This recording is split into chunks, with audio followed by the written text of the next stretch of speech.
Olá, alunos, tudo bem? Bem-vindos a mais uma aula do curso de Introdução aos Sistemas de Comunicação. Nessa aula, nosso foco está no canal de comunicação e seus efeitos. Nós voltamos ao nosso sistema de comunicação ponto a ponto, focado em transmissão de informação digital. E nós vamos fazer uma extensão desse modelo, pensando no que foi visto na aula anterior, onde, para converter uma sequência de bits, nós primeiro transformamos essa sequência em uma onda discreta e depois usamos um segurador para convertê-la numa onda analógica, que será então transmitida pelo canal. Agora o que nós fazemos é criar um modelo de um canal discreto, ou seja, nós juntamos o segurador, o canal e o amostrador em uma única entidade que nós vamos chamar de canal de tempo discreto.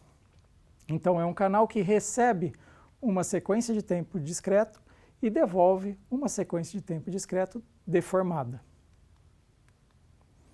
E o que nós estamos buscando aqui é um modelo matemático que descreva este canal de comunicação. Então, um bom modelo matemático é um modelo que, dado o mesmo sinal na entrada do modelo físico e do modelo matemático, que eu obtenha a mesma resposta nos dois casos. Que efeitos que o canal pode inserir, pode aplicar ao meu sinal? E aqui, lembrando, estamos sempre tratando de sinais de tempo discreto. Então, aqui um exemplo de um sinal de tempo discreto, um sinal que está transmitindo 1, 0, 1, 0, 1, 1 e 0. E aí, que efeitos que esse canal pode aplicar ao sinal transmitido? Por exemplo, ele pode aplicar uma atenuação, ou seja, redução do nível do sinal transmitido. Ele pode também incluir um atraso, ou seja, simplesmente demorar um pouco para responder ao sinal. Ele pode aplicar um nível DC, conhecido em inglês por offset. E eu posso modelar esses três efeitos aqui com a seguinte equação. Ou seja, eu aplico uma atenuação multiplicando o meu sinal de entrada por uma constante K. Eu posso atrasar o meu sinal subtraindo do índice N um valor D. E eu posso incluir um nível DC simplesmente somando um valor constante C ao meu sinal. Mas esses não são todos os efeitos que podem ocorrer em canais físicos. Existem outros, como o ruído, que já conversamos em aulas anteriores, que é uma variação aleatória em cima dos níveis transmitidos, e também uma suavização das transmissões, o que é muito comum em canais físicos. Ou seja, a gente havia transmitido um sinal com bordas agudas, mas o que a gente recebe agora é um sinal mais suavizado, notem.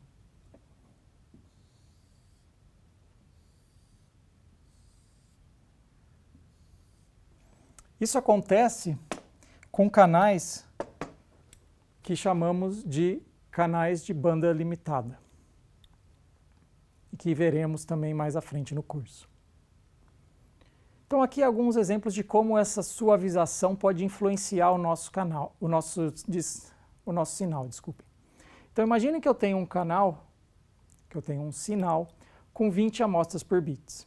Ou seja, eu estou codificando o meu nível 1 como 20 amostras de valor 1.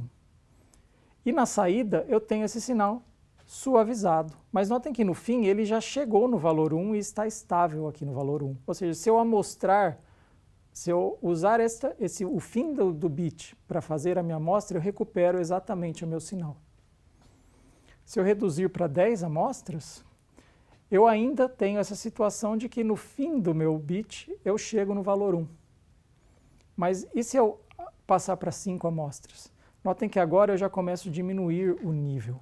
Então, antes, se eu tinha que chegar até um valor de 1, eu agora chego num valor inferior a ele.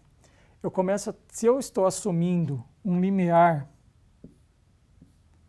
de meio, por exemplo, para recuperar o bit, eu começo a ter mais dificuldade de recuperar esse bit.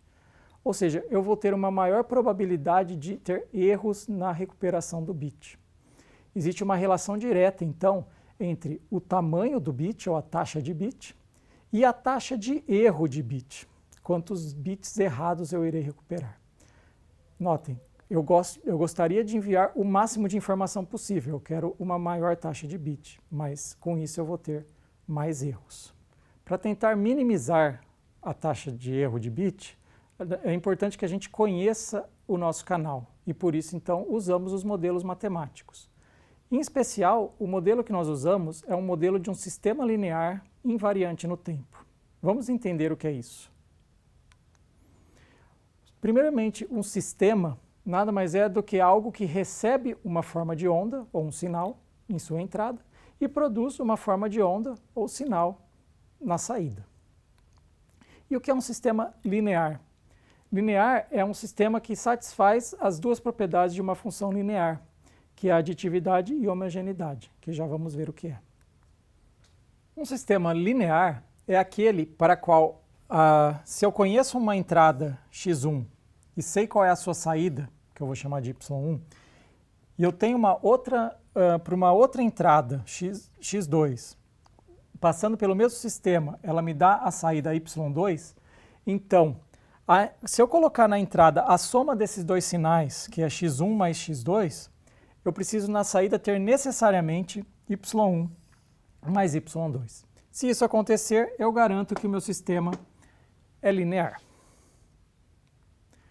A homogeneidade me diz o seguinte: se eu conheço a entrada x de n e sei qual é a saída para ela, que é y de n, se eu multiplicar essa entrada por um valor constante qualquer e aplicá-la no mesmo sinal, a saída precisa ser simplesmente um escalamento daquele sinal.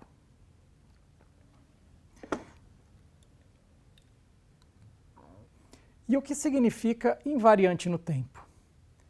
Invariante no tempo significa que se eu conheço, mais uma vez, para um dado sinal, qual é a sua saída, se eu deslocar esse sinal no tempo, então notem aqui, eu estou deslocando de 1, 2, 3, 1, 2, 3, 4, 5, 6, 7, 8, 9, 10 amostras o meu sinal, o sinal da saída tem que ser exatamente o mesmo sinal da situação anterior, mas deslocado de 1, 2, 3, 4, 5, 6, 7, 8, 9, 10 amostras.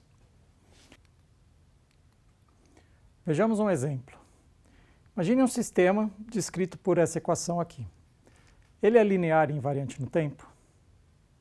Se eu variar o n, o índice n, na entrada, eu vou ter a mesma variação na saída, porque eles são dependentes apenas de n.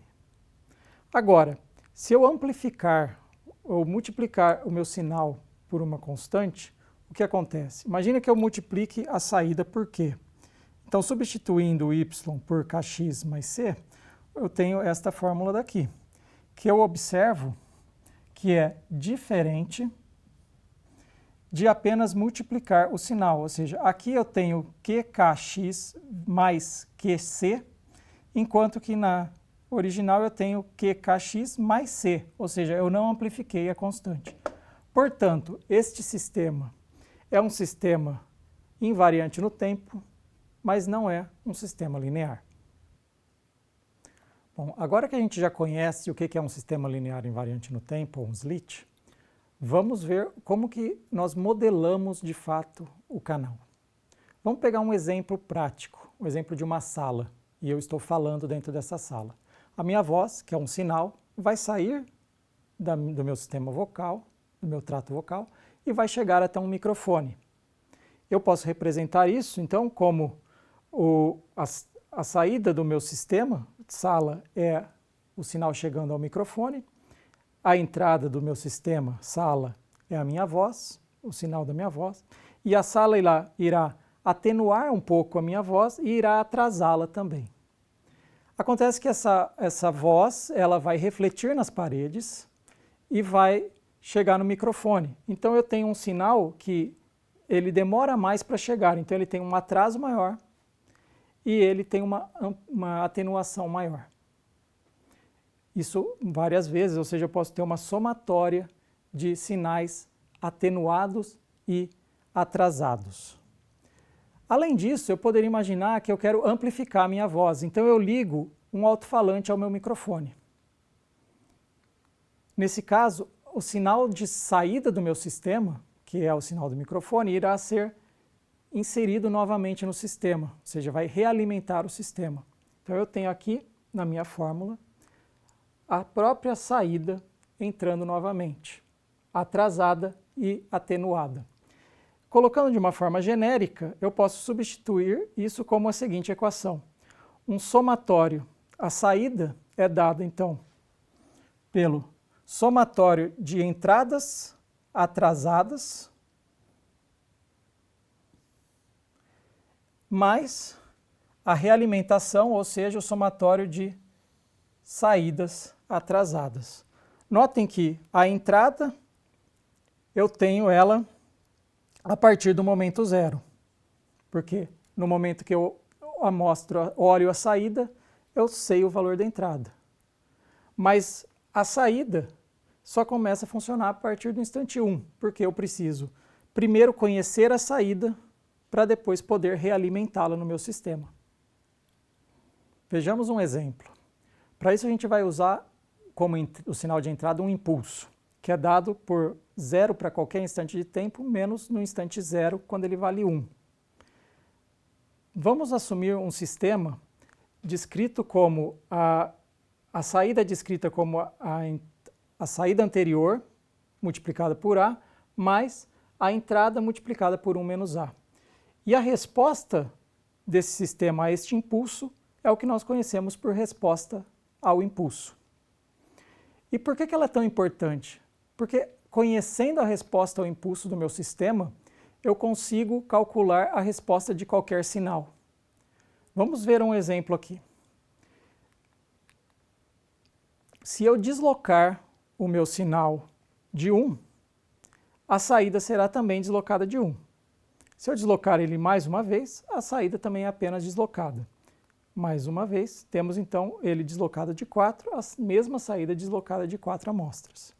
Agora, se eu somar esses 4 impulsos deslocados, o que eu tenho é um pulso. E a resposta do sistema a este pulso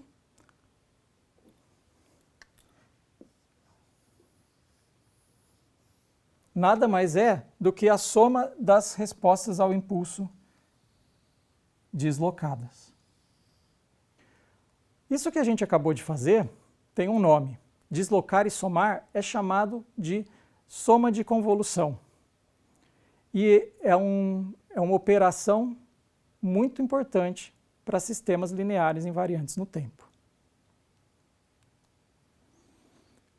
Caros alunos, na aula de hoje nós vimos como podemos modelar o canal discreto no domínio do tempo. Na próxima aula, nós iremos estudar como podemos modelá-lo no domínio da frequência. Até lá!